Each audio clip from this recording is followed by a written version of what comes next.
lalpa mangai na ro pui zi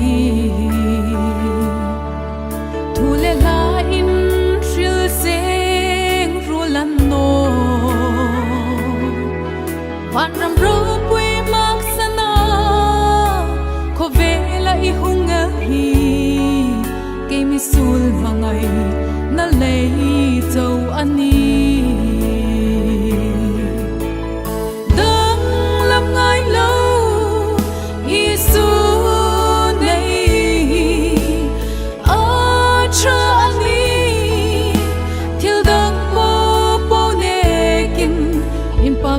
kati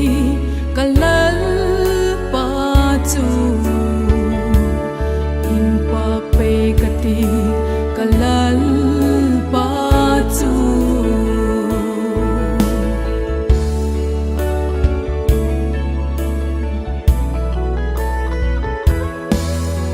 khove ro sum po po ne khom min katlang lem che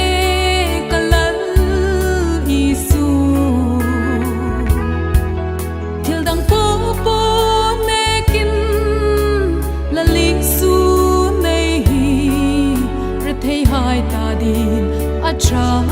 takkani dang lam ngai lo isu nei acha ani til dang po po ne kin in pak pe kati kalal pa chu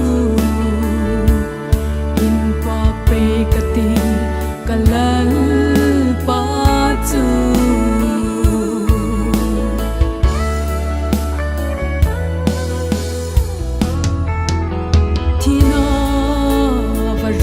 so lai khom min kalal pa ngai chun ami pui I hem bok le I molin I mi thamu laksi I ngam lung zingin lung ngai thei kata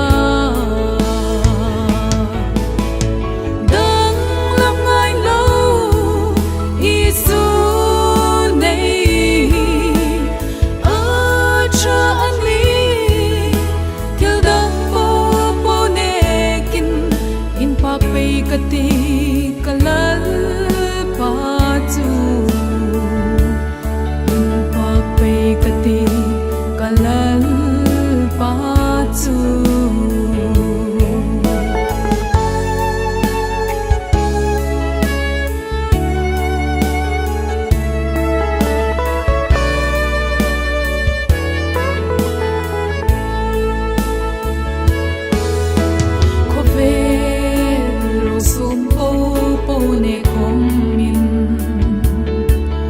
katlang lem che